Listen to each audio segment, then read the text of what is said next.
कृष्ण कृष्ण हरे हरे हरे हरे कृष्ण कृष्ण कृष्ण हरे हरे हरे राम राम राम हरे हरे हरे कृष्ण हरे कृष्ण कृष्ण कृष्णा सभी डिवोटीज को हरे पांचांग प्रणाम। हरे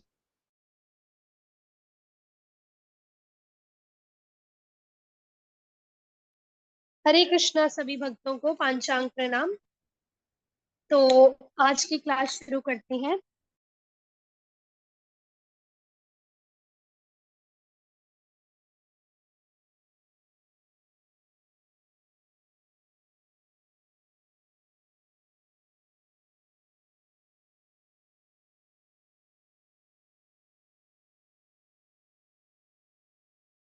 सबसे पहले श्रीला प्रभुपाद जी का आज का कोटेशन करेंगे। जगत गुरु श्रील प्रभुपाद की जय। सदैव श्री कृष्ण का चिंतन करो और गंभीरता के साथ कार्य करो और फिर सब कुछ अपने आप होता जाएगा। श्रील प्रभुपाद की जय। अभी हम भगवत गीता करेंगे। भगवत गीता यथारूपी जय। भगवत गीता भगवत गीता चैप्टर नंबर 2, गीता का सार, वर्स नंबर 51। कर्मजं बुद्धि युक्ता ही फलं त्यक्त्वा मनीषिणः जन्म बंध विनिर्मुक्ताः पदं गच्छन्त्य अनाम्ययम्। अनुवाद। इस तरह भगवत भक्ति में लगे रहकर बड़े बड़े ऋषि मुनि अथवा भक्तगण अपने आप को इस भौतिक संसार में कर्म के फलों से मुक्त कर लेते हैं। इस प्रकार वे जन्म मृत्यु के चक्र से छूट जाते हैं और भगवान के पास जाकर उस अवस्था को प्राप्त करते हैं जो समस्त दुखों से परे है। प्रभु जी तात्पर्य। तात्पर्य श्रील प्रभुपाद द्वारा श्रील प्रभुपाद की जय। मुक्त जीवों का संबंध उस स्थान से होता है जहाँ भौतिक कष्ट नहीं होते। भागवत में 10वें कैंटो के 24वें अध्याय के 58 वर्ष में कहा गया है, समाश्रित ये पद पल्व प्लवम महत्पदम पुण्य यशो मुरारे भवाम्बुधिर्वस्त पदम परम पदम पदम पदम यद्विप्ताम न तेषाम। जिसने उन भगवान के चरण कमल रूपी नाव को ग्रहण कर लिया है, जो दृश्य जगत के आश्रय है और मुकुंद नाम से विख्यात है, अर्थात मुक्ति के दाता है, उसके लिए यह भव सागर गोखुर के में समाये जल के समान है। उसका लक्ष्य परम पद है, अर्थात वह स्थान जहाँ भौतिक कष्ट नहीं है, या कि वैकुंठ है। वह स्थान नहीं जहाँ पद पर संकट हो। अज्ञानवश मनुष्य यह नहीं समझ पाता कि यह भौतिक जगत ऐसा दुखमय स्थान है जहाँ पद पर संकट है। केवल अज्ञानवश अल्पज्ञानी पुरुष यह सोचकर कि कर्मों से वे सुखी रह सकेंगे, सकाम कर्म करते हुए स्थिति को सहन करते हैं। उन्हें यह ज्ञात नहीं है कि इस संसार में कहीं भी कोई भी शरीर दुखों से रहित नहीं है। संसार में सर्वत्र जीवन के दुख, जन्म, मृत्यु, जरा तथा व्याधि विद्यमान है। किंतु जो अपने वास्तविक स्वरूप को समझ लेता है और इस प्रकार भगवान की स्थिति को समझ लेता है, वही भगवान की प्रेमा भक्ति में लगता है। फलस्वरूप वह वैकुंठ लोक जाने का अधिकारी बन जाता है, जहाँ ना तो भौतिक कष्ट में जीवन है, ना ही काल का प्रभाव तथा मृत्यु है। अपने स्वरूप को जानने का अर्थ है भगवान की अलौकिक स्थिति को भी जान लेना। जो भ्रमवश यह सोचता है कि जीव की स्थिति तथा भगवान की स्थिति एक समान है, उसे समझो कि वह अंधकार में है और स्वयं भगवत भक्ति करने में असमर्थ है। वह अपने आप को प्रभु मान लेता है और इस तरह जन्म मृत्यु में पुनरावृत्ति का पथ चुन लेता है। किंतु जो यह समझते हुए कि उसकी स्थिति सेवक की है, अपने को भगवान की सेवा में लगा देता है, वह तुरंत ही वैकुंठ लोक जाने का अधिकारी बन जाता है। भगवान की सेवा कर्म योग्य बुद्धि योग कहलाती है, जिसे स्पष्ट शब्दों में भगवत भक्ति कहते हैं। श्री प्रभुपाद की। Thank you Prabhu ji so much. तो आज का जो वर्स है वो बहुत इंपॉर्टेंट है। आप देखोगे कि इसमें कितना अच्छा आ रहा है ना, कि भगवान श्री कृष्ण कह रहे हैं कि जो भगवान की भक्ति में अपने आप को लगा, मतलब बड़े बड़े जो ऋषि मुनि हुए हैं, भक्तगण हुए हैं, डिवोटीज हुए हैं भगवान के, उन्होंने क्या किया, अपने को भगवान की सेवा में लगाया और फिर वो संसार के जितने भी कर्म के फल हैं, अच्छे बुरे जितने भी कर्मों के फल हैं, सबसे मुक्त हो गए और फिर जन्म मृत्यु के चक्कर से ही छूट गए। उनको बार बार जन्म लेना ही नहीं पड़ेगा, जो भगवान की सेवा में, भगवान की भक्ति में खुद को लगा देते हैं। ठीक है, तो आप सब डिवोटीज जो हैं वो बहुत ब्लेस्ड हैं। हम सब बहुत ब्लेस्ड हैं, क्योंकि भगवान जो है अपनी भक्ति हर किसी को नहीं देते, मतलब अपनी जो कृपा है आप हर किसी पे नहीं करते। तो हमारे ऊपर भगवान ने इतनी कृपा की है कि भगवान ने हमें अपनी भक्ति में लगाया है। तो we should be very very very thankful to Krishna and devotees. पता नहीं हम कौन से शुद्ध भक्त के संपर्क में आए कि उनकी वजह से हम भगवान की भक्ति में आ गए। तो हमें भगवान को बहुत बहुत लाइक थैंक यू कहना चाहिए। And we should be grateful for the devotees also, क्योंकि उनकी वजह से ही हम जो है भक्ति में बने हुए हैं। ठीक है, तो हर हर दिन हमें जो है उठ के भी, सोने से पहले भी भगवान को थैंक यू, बहुत ज्यादा थैंक यू बोल के सोना चाहिए कि भगवान ने हमारे ऊपर कृपा की, उन्होंने हमें अपनी भक्ति में लगाया। ठीक है, तो यहाँ पे क्या कह रहे हैं कि जो जन्म मृत्यु के चक्र से छूट जाते हैं, जो भगवान की भक्ति में लगते हैं और उस अवस्था को प्राप्त करते हैं जो समस्त दुखों से परे है। अभी हम देखेंगे किस अवस्था को। ठीक है, तो यहाँ पे भगवान ने कहा है कि भगवान के चरणों की जो शरण ग्रहण कर लेता है ना, उसको दोबारा फिर इस स्थान में नहीं आना पड़ता, वो वैकुंठ में चला जाता है। तो अभी हम देखेंगे कि ये संसार कैसा है ना। ये संसार जो है वो डुअलिटी से भरा है, द्वंद से भरा हुआ है। सुख है तो दुख भी है, गर्मी है तो सर्दी भी है, अंधेरा है तो प्रकाश भी है। तो इसमें जो है ड्युअलिटीज है।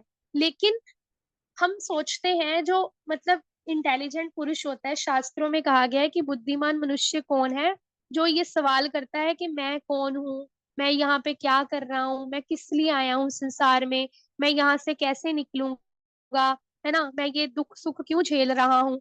वही जो है इंटेलिजेंट पर्सन होता है। ठीक है, शास्त्रों की नजर में, क्योंकि वो जब हम ये वाली चीजें, ये वाले क्वेश्चन खुद से करते हैं और इनके आंसर जान के उसको अपनी लाइफ में अप्लाई करते हैं, तो ही हम इस संसार से जो है, इस सफरिंग से जो है, जो हम दुख सुख झेल रहे हैं, हम बाहर निकल सकते हैं। लेकिन कहाँ पे निकल सकते हैं, क्या कहाँ पे जाएंगे।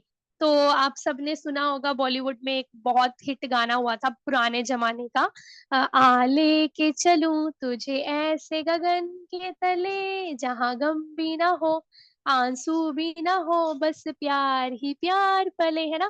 तो हम उस वक्त शायद सोचते थे कि पता नहीं ये उसको कैसी जगह पे लेके जाएगा जहाँ पे खुशियां होंगी, है ना। पर इन रियल, है ना, रियल में शास्त्रों में और भगवत गीता में भगवान श्री कृष्ण ने स्पेशली ये वाले वर्ड्स में भगवान ने क्या कहा है कि ऐसी एक जगह है, ऐसा एक गगन है जहाँ पे ना दुख है, ना सुख है, ना गर्मी है, ना सर्दी है। मतलब इंसान, हम जो है, आत्मा जो है, वो कैसे रहती है, वो आनंद में रहती है, भगवान की सेवा करती है। उसको ना भूख लगती है, ना प्यास लगती है, ना उसको दुख होता है, ना उसको कष्ट होता है, ना उसको दर्द होता है, ना उसको चोट लगती है, कुछ भी नहीं होता, बस वो आनंद में रहता है। आनंद मतलब नॉर्मल वाला आनंद नहीं, ये नॉर्मल आनंद तो मजा तो कुछ भी नहीं है। वो आनंद होता है एक, मतलब दिव्य आनंद, जिसको हम इमेजिन भी नहीं कर सकते। दिव्य आनंद होता है वहां भगवान के धाम में। तो हम इमेजिन करें जरा कि कितना अच्छा होता होगा ना, कि हमेशा हम भगवान के साथ रहेंगे, भगवान की सेवा करेंगे और दुख भी नहीं होगा, हमें रोना धोना भी नहीं पड़ेगा, है ना। हमें थोड़ी सी उंगली पे कट भी लग जाता है, ब्लेड पे, तो कितना खून आता है, कितना दर्द होता है ना, कितना ब्लड ब्लीडिंग होती है, तो कितना दर्द होता है। तो हमें ये जो दर्द है, जो कष्ट है, वो सहने ही नहीं पड़ेंगे भगवान के धाम में जाके। तो कृष्णा का जो धाम है वो क्या है, गोलोक धाम, परमानेंट होम, हमारा जो परमानेंट घर है। लेकिन हम क्या सोचते हैं, हम सोचते हैं कि यही हमारा घर है, यही, ये मैं हूँ, ये मेरा घर है, मैं अपने घर जा रहा हूँ, मैं अपने ऑफिस जा रहा हूँ, ये मेरे बच्चे हैं, ये मेरी माँ है, ये मेरे पिता हैं, ये पैसा मेरा है, ये मेरा है, ये सामान मेरा है। मतलब हम कितना, मैं खुद भी, मतलब मैं खुद भी करती हूँ ऐसे, मेरा है, मेरा है, मैंने किया है, मैंने किया है। मतलब ये सब चीजें हम, क्योंकि हम ना अज्ञानता में है अभी भी, चाहे हम, हमारे ऊपर कृपा है भगवान की, हम भक्ति में है, लेकिन अभी भी हम जो है बहुत अज्ञानता में है, क्योंकि हम ये भूल जाते हैं बीच बीच में कि हम जो है ये हमारा घर है ही नहीं, ये जो है टेम्परेरी जगह है। टेम्परेरी मतलब परमानेंट नहीं है। परमानेंट क्या है? हमारा घर कौन सा है? भगवान का घर।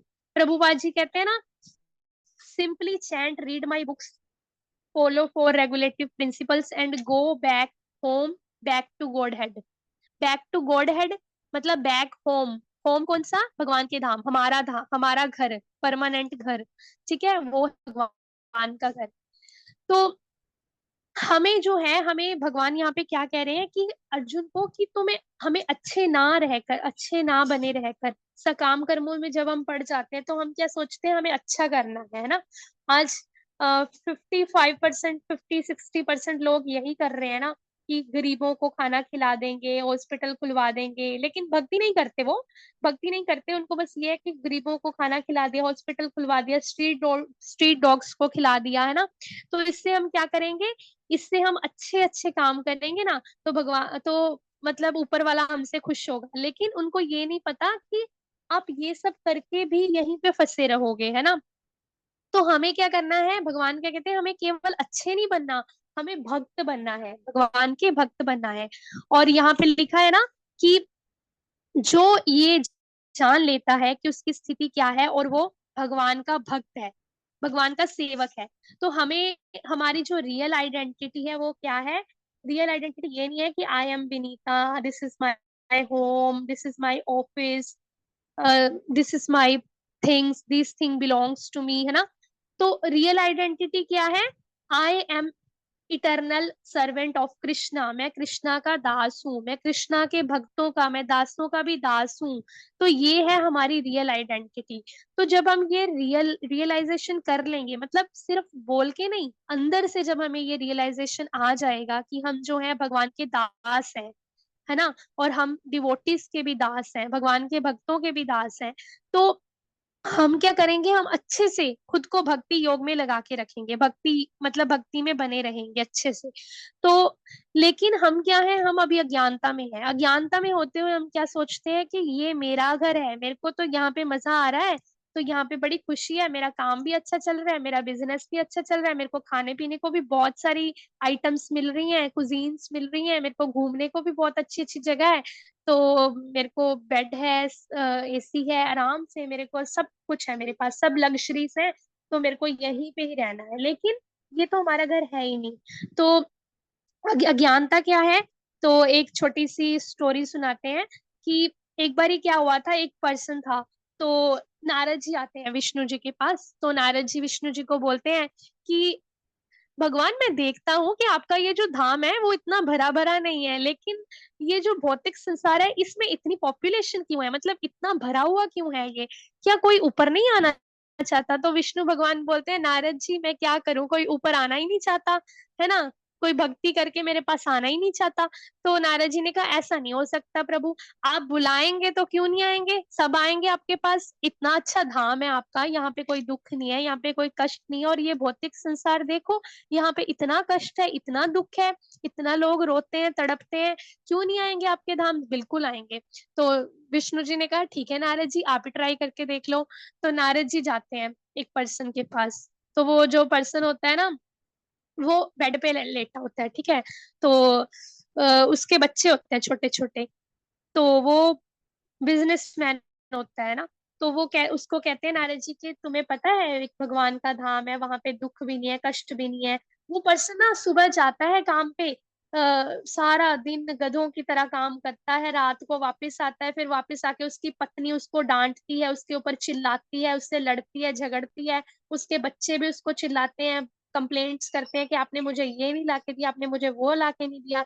फिर वो दुखी होता है, परेशान होता है, लेकिन फिर वो बच्चों के साथ खेलने लग जाता है, मस्त हो जाता है ना। तो फिर नारद जी उसको कहते हैं कि देखो तुम इतने परेशान हो, तुम्हारी बीवी भी तुम पे इतना चिल्लाती है, तुम्हारे बच्चे भी तुम्हें इतना शिकायत करते हैं, तुम भगवान के धाम चलो ना, मैं तुम्हें लेके चलता हूँ। वो कहता है, नहीं नहीं, कोई बात नहीं, फिर क्या हो गया, अगर मेरी बीवी चिल्लाती है मेरे पे, है तो मेरी ही ना, मेरी ही तो है। मेरे बच्चे मुझे शिकायतें करते हैं, मेरे बच्चे मेरे काम की कदर नहीं करते, तो क्या हुआ, है तो मेरे ही बच्चे ना। तो वो क्या है, पर्सन अज्ञानता में है। तो नारद जी कहते ठीक है, तो तुम कब मेरे साथ चलोगे? तो उसने बोला अभी तो मेरी उम्र ही क्या है, अभी तो मेरे को बच्चों की शादियां करनी है, मैं बाद में चलूंगा। तो नारद जी कहते ठीक है। तो फिर वो क्या होता है, धीरे धीरे बच्चों की शादियां कर देते हैं। बच्चों की शादियां करने के बाद उसके बच्चे जो हैं उसको घर से बाहर निकाल देते हैं। मतलब एक छोटा सा एक कमरा सा दे देते हैं घर के बाहर, पूरी प्रॉपर्टी हड़प लेते हैं और क्या करते हैं, उसको गंदे से मंजे पे डाल देते हैं। उसको खाना भी नहीं देते, एक टाइम का खाना देते हैं, वो भी जैसे कुत्ते को रोटी फेंकते हैं ना, वैसे रोटी फेंक के देते हैं। इतना मतलब तड़पाते हैं, इतना दुखी करते हैं, इतना परेशान करते हैं। तो नारद जी फिर आते हैं। नारद जी कहते हैं कि देखो मैंने तुमसे कहा था ना, यहाँ पे बहुत कष्ट है, वो यहाँ पे बहुत दुख है भौतिक जगत में, तुम क्यों नहीं चलते मेरे साथ? चलो मैं तुम्हें अभी भगवान के धाम लेके चलता हूँ, वहां पे तुम्हें कोई दुख नहीं होगा, वहां पे तुम भगवान की सेवा करना, इतने आनंद से रहना। तो वो पर्सन कहता है कि हाँ तुम सही बोल रहे हो, यहाँ पे दुख तो है।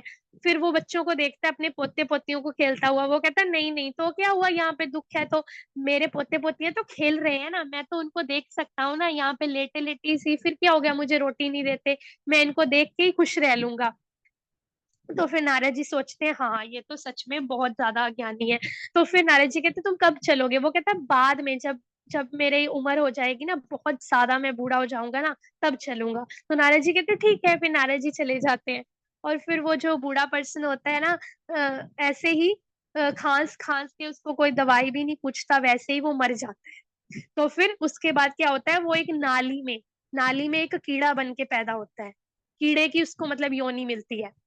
तो फिर वो जो कीड़ा बनता है ना, वो घर के अपना जो उसका घर होता है घर के सामने ही, क्योंकि उसकी घर के साथ अटैचमेंट थी, आसक्ति थी, तो वो नाली का कीड़ा बन के पैदा होता है। तो वो नारद जी फिर उसके पास आते हैं। नारद जी उसको मतलब जो भी है उसको देते हैं सुनने की शक्ति। उसको बोलते हैं कि मैंने तुमसे कहा था ना कि यहाँ पे बहुत दुख है, यहाँ पे बहुत कष्ट है, तुम्हारे पास अभी भी टाइम है, देखो हर किसी को ये मौका नहीं मिलता, लेकिन तुम्हारे ऊपर मैं कृपा कर रहा हूँ, भगवान ने कृपा की है, तुम चलो मेरे साथ भगवान के धाम में। तो उसने बोला कि नहीं नहीं मैं नहीं जाऊंगा। फिर क्या हुआ अगर मैं कीड़ा हूँ? फिर क्या हुआ अगर मैं नाली में पड़ा हूँ?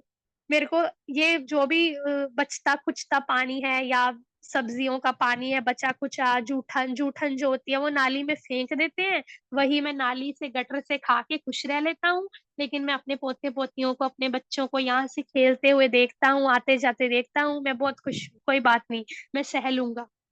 तो नारद जी जो होते हैं फिर बहुत बहुत लाइक उनको सच में रियलाइज होता है कि कीड़ा बन गया, गटर में पड़ा है, दुख भोग रहा है, फिर भी ये जाना नहीं चाहता। तो फिर वो भगवान के पास जाते हैं।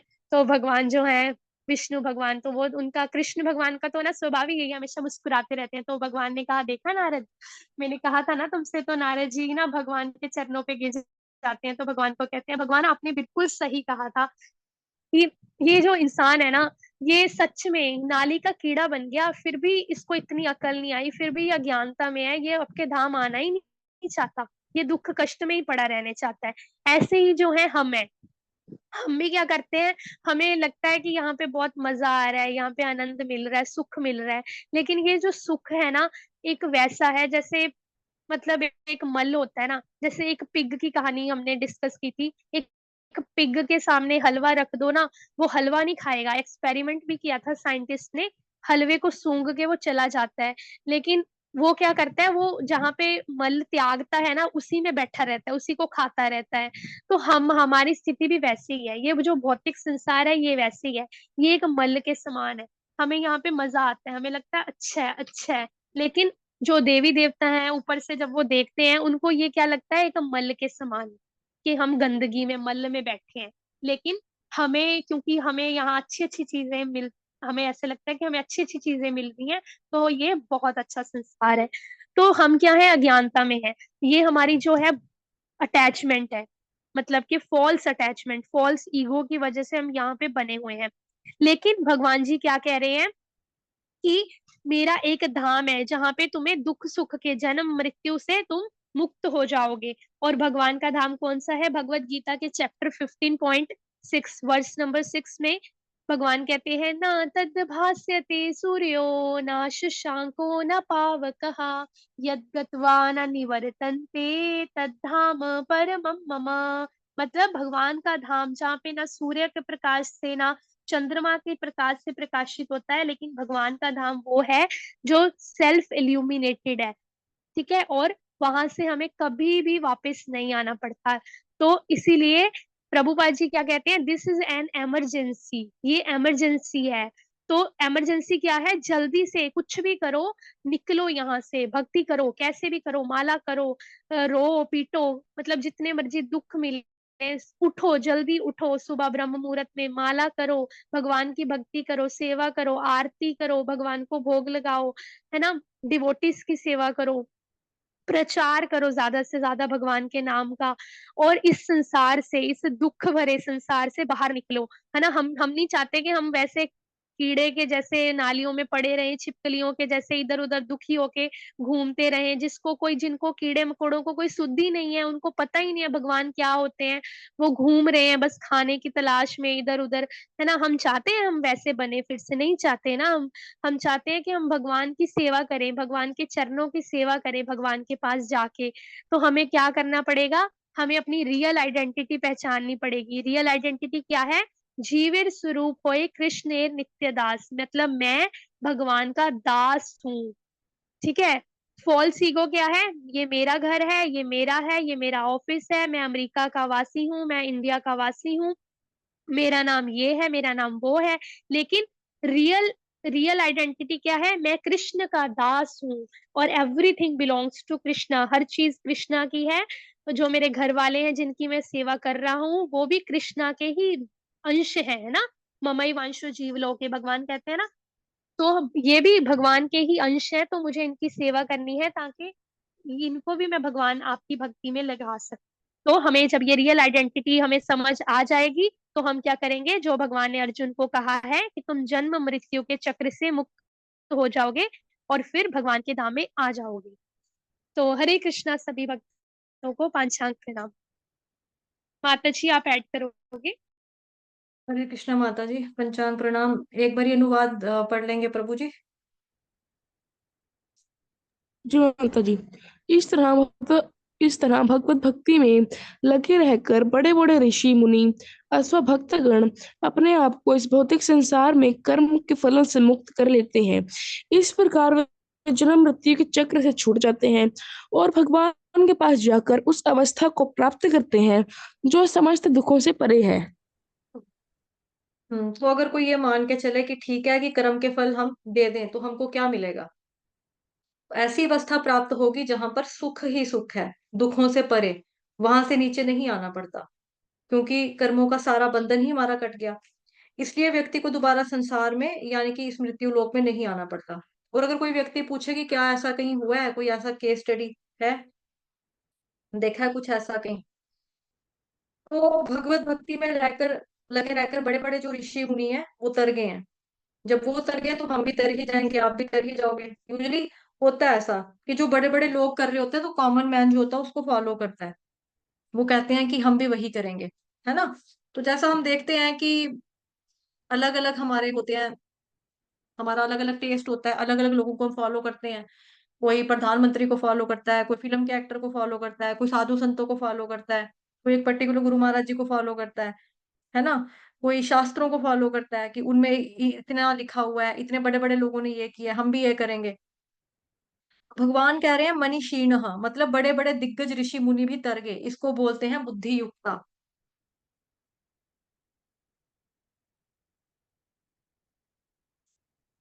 ठीक है, बुद्धि युक्ता, मनीषीण, बड़े बड़े ऋषि मुनि या भक्तगण। ठीक, उनके साथ क्या हुआ, जन्म बंधन, जन्म तथा मृत्यु के बंधन से परे हो गए, मुक्त, मुक्ति हो गई उनकी। पहुंच जाते हैं, कहां पर पहुंच जाते हैं, बिना किसी कष्ट के। तो ऐसे लोग क्या है, बुद्धि युक्तता, यानी कि भक्ति में लगे रहते हैं, उसकी वजह से ये चीज पॉसिबल हो जाती है। ये यहाँ पे बताया जा रहा है कि सारे कर्म कैसे करने चाहिए, निष्काम भाव से करने चाहिए।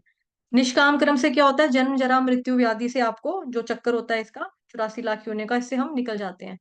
देखो क्या लिखा है, जन्म बंध विनिर्मुक्ता, जन्म बंधन से मुक्ति, तो मुक्त होकर कहाँ जाएंगे, ये तो नहीं है कि जहां है हम वहीं पे रहेंगे, ऐसा तो नहीं है। पदं गच्छन्त्य परम, ये जो है देखो लिखा है यहाँ पे, हाईलाइट कर देती हूँ। पदम गच्छन्त्य, पद पर, गच्छन्ते पहुंचते हैं, अनायाम बिना किसी कष्ट के। ठीक है, पद परम पद को प्राप्त करते हैं, पदं गच्छन्ते वहां जाएंगे हम। ठीक है, तो फिर कोई भी इस चीज को मैच नहीं कर सकता, इतना सुख है वहां तो। दुख के परे की जगह है वो, अनायम, अनान्यम, है ना। इसमें क्या लिखा है कि अनाम्यम का मतलब यहाँ पता है बिना किसी कष्ट के, इसलिए वैकुंठ जीवन है ये। जो ये वाला जगत है इसको बोलते हैं कुंठ लोक, कुंठा लोक या कुंठ लोक कहते हैं, मृत्यु लोक कहते हैं ना, क्योंकि यहाँ पर कुंठा रहेगी ही रहेगी, कुंठ मिलेगा ही मिलेगा हमारा हमें। जैसे एक बार रिलायंस के कंपनी के शेयर मार्केट में बहुत ऊपर चले गए थे, लेकिन उस वक्त अंबानी परिवार चिंता कर रहा था कि अगर हम नीचे चले गए ना, शेयर्स गिर गए ना, तो फिर हम अमीर नहीं रहेंगे। तो मतलब ये वाला जो आनंद होता भी है कि जब हम ऊपर जा रहे हैं, ऊपर ऊपर ऊपर जा रहा है, उसमें भी व्यक्ति को खतरा रहता है कि इतने ऊपर से गिरेंगे ना, चोट भी ज्यादा ही लगेगी। तो ये आता जाता रहता है। लेकिन एक ऐसा आनंद, एक ऐसी अवस्था जो जन्म मृत्यु के परे है, दुखों से परे है, उस जगत को क्या बोला जाएगा? वैकुंठ बोला जाएगा। और इस जगत को क्या बोला जाता है? कुंठ लोक बोला जाता है। इस जगत में हमेशा कुंठ रहेगी ही रहेगी। कुंठा का मतलब होता है, कुंठा का अपोजिट होता है वैकुंठ। कुंठ का मतलब अपोजिट होता है वैकुंठ। यहाँ पे पढ़ा ना नीचे हमने, ये देखो, तुरंत ही वैकुंठ लोक अधिकारी जाने का पात्र बन जाता है, जिसने अपनी जिंदगी भगवान की सेवा में लगा दी है। ठीक है, जो अपने आप को भगवान की भक्ति में लगा देता है, वह तुरंत ही वैकुंठ लोक जाने का अधिकारी बन जाता है। तो वैकुंठ का मतलब जहाँ पे कोई दर्द, कष्ट, एंजाइटी नहीं है। तो कुंठ का मतलब उसका उल्टा हो गया, अपोजिट हो गया, एंजाइटी है यहाँ पर। दुखालयम बोला जाता है इसको। सो बिना कुंठ के जो स्थान है उसको बोलते हैं वैकुंठ। तो ऐसा जीवन दुखों से परे है, वहां पर फ्यूचर की चिंता नहीं रहती, सिर्फ आनंद में जीवन कृष्ण के साथ बिताना होता है। तो भक्ति में प्रगति होती है कैसे? जैसे भक्ति योग है, भक्ति योग में क्या है, मतलब कि निष्काम कर्म योग, फिर ज्ञान की प्राप्ति, फिर भक्ति में स्थिरता। अब ये सारा भक्ति योग में ही आता है। जब हम निष्काम कर्म करते हैं ना, तो निष्काम कर्म योग जब हम करते हैं, उससे हमारी बुद्धि शुद्ध होती है, और फिर हमें ज्ञान, जो भी हमारा मतलब जो ज्ञान है उसको हम प्राप्त कर पाते हैं। नहीं तो जब हम लोग ज्ञान की किताबें खोलते हैं तो हमें नींद आ जाती है बुक्स के ऊपर, है ना, हम सो जाते हैं, हमको समझ नहीं आ रहा होता, क्यों? क्योंकि हमारी बुद्धि शुद्ध नहीं होती। फिर हम क्या करते हैं, निष्काम करके बेसिकली हम अपनी बुद्धि को शुद्ध करते हैं, और फिर बुद्धि को शुद्ध करके हम ज्ञान प्राप्त कर पाते हैं। ज्ञान प्राप्ति होती है हमको। जब व्यक्ति ज्ञान प्राप्त करता है तब भक्ति में स्थिरता आ पाती है। उससे पहले जब उसने ऐसा नहीं किया था तो भक्ति में स्थिरता नहीं आ पाती, स्थिर नहीं होती है भक्ति। क्योंकि कभी वो भोगों में गिर जाता है, तो फिर भक्ति कर लेता है, फिर भोगों में गिर जाता है। क्यों? क्योंकि व्यक्ति की बुद्धि शुद्ध नहीं हुई थी, इसलिए इसलिए ज्ञान नहीं आ पाया उसके अंदर। वहां पर ये सब कुछ आता है, तो भक्ति योग में ये चीज आ जाती है। तो मनीषीण, अगर ऋषि मुनियों ने किया है, इस प्रोसेस को फॉलो करके वो इतना पहुंच के ऊपर, आप लोग जो है वो भी उनकी तरह अपनी जिंदगी को सफल बना सकते हो। उनकी तरह आप भी वैकुंठ लोक में जाने के अधिकारी बन सकते हो। इसी को बोला जाता है कर्म योग या बुद्धि योग, जिसे स्पष्ट शब्दों में भगवत भक्ति कहते हैं। तो हमको क्या करना है? शिक्षा यही है कि हमको भगवान जी की भक्ति करनी है, भगवान की भक्ति, यही हमारा मकसद होना चाहिए। ठीक है, हरे कृष्ण। सभी को पंचांग प्रणाम। शिक्षा दे चुके हैं माता जी? माताजी शिक्षा तो अलग से तो नहीं दी, वो ऐसे बस बताया है थोड़ा सा। ठीक है, शिक्षा एक तो यहाँ से आपको ये मिलती है कि स्पष्ट शब्दों में भगवत भक्ति जिसको कहते हैं ना, भगवान जी की सेवा करना, ये हमको करनी है। भगवान की सेवा हम कैसे कर सकते हैं?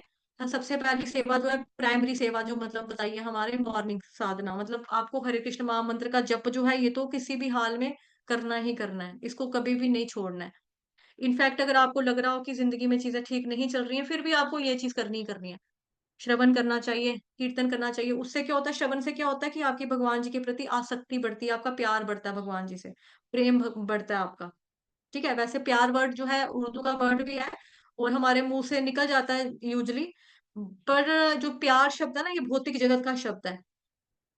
जो भगवान जी का लोक होता है वहां पे सिर्फ और सिर्फ प्रेम शब्द है, प्रेम शब्द का इस्तेमाल होता है वहां पे, और वो केवल भगवान श्री कृष्ण के लिए ही इस्तेमाल किया जाता है, राधा रानी कृष्ण भगवान जी के लिए इस्तेमाल किया जाता है प्रेम वर्ड। ठीक है, तो भौतिक शब्द में, भौतिक जगत में हम लोग प्यार बोल देते हैं, बट यूजली जब मैं भगवान जी की भक्ति का शब्द का इस्तेमाल करूंगी तो आप उसको प्रेम ही लेंगे, भले ही मेरे मुंह से प्यार निकलेगा, क्योंकि मैं जम्मू कश्मीर से हूँ, तो हमें उर्दू का थोड़ा सा एक्सेंट आ जाता है हमारे मुंह में। ठीक है, उर्दू के वर्ड्स हमारे निकल जाते हैं, लेकिन असल में ये वर्ड जो है ये प्रेम ही शब्द है, प्रेम है। ठीक। चलिए ठीक है। तो भौतिक जगत को दुख में स्थान बताया जा रहा है जहां पर पद पद पर संकट है। यहाँ पे कदम कदम पर आपकी जिंदगी में दुख मिलेंगे आपको। केवल अज्ञान व अल्प ज्ञानी पुरुष यह सोचकर कि कर्मों में वो सुखी रह सकेंगे तो सकाम कर्म करेंगे, तो उनको लगता है कि हम अच्छे कर्म करेंगे ना तो उनको स्वर्ग मिल जाएगा, फिर हम सुखी हो जाएंगे। बट ऐसा नहीं है। कल हमने पढ़ा था, परसों भी पढ़ा था, ये अच्छा कर्म करेंगे, भोग करेंगे, भोग करने के बाद गलती करेंगे, अमीर घर में पैदा होंगे, उसके बाद फिर क्या होगा, वापस नरक में ही जाएंगे। तो जरूरी नहीं है कि आप सकाम कर्मों से आप सकाम कर्म करेंगे तो आप कर्म के बंधनों में नहीं बंधेंगे। सकाम कर्म भी आपको कर्म के बंधनों में बांधता है। बुरा कर्म तो नो डाउट बांधता ही बांधता है, वो तो लेके ही नरक की तरफ जाएगा। लेकिन जो सकाम कर्म है वो आपको घुमा फिरा के नरक की तरफ लेके जाएगा। ठीक है, भोग भूग में लगा लगू के फिर आपको थोड़ा ऐश ऊश मारी, उसके बाद आप पहुंच गए जी वापस नरक में, इस तरह से। लेकिन जो केवल अकर्म है, यानी कि कृष्ण भगवान जी की प्रसन्नता के लिए किया गया कार्य, भगवान जी की भक्ति, भगवान जी की प्रेमा भक्ति में जब हम लग जाते हैं तो ठीक है, वही भगवान की प्रेमा भक्ति में लगता है जो भगवान की स्थिति को समझ लेता है, जो अपने वास्तविक स्वरूप को समझ लेता है कि मैं कौन हूँ, भगवान जी का नित्य दास, जीवेर स्वरूप होए कृष्णेर नित्य दास। जो इस अपने आप को समझ लेता है कि मैं तो भगवान जी का नौकर हूं, मैं तो भगवान जी का परमानेंट दास हूँ, हमेशा से दास ही था। ठीक है, जो इस तरह से भगवान जी की स्थिति को समझ लेता है कि वो परम मालिक है, सुप्रीम मालिक वो है, मैं तो नहीं हूँ। ठीक है, मैं तो अपने घर का मालिक हो सकता हूँ, अपनी कंपनी का मालिक हो सकता हूँ, लेकिन रियल बॉस जो है, रियल मालिक जो है, वो तो केवल कृष्ण भगवान है। इस तरह से जब हम भगवान जी को समझकर उनकी प्रेम भक्ति में लगते हैं तो फिर हम क्या कर सकते हैं, वैकुंठ लोग जाने के अधिकारी बन सकते हैं। लेकिन उसके लिए हमको भगवान जी की सेवा करनी पड़ेगी, हरे कृष्ण महामंत्र का जप करना पड़ेगा, भगवत गीता भागवतम का श्रवण करना पड़ेगा, प्रमाणिक गुरु जी का प्रमाणिक गुरु जी से दीक्षा लेनी पड़ेगी और भक्तों के संग में रहना होगा। ठीक है, यही इसकी शिक्षा है। हरे कृष्ण। माता जी एंड कर दो।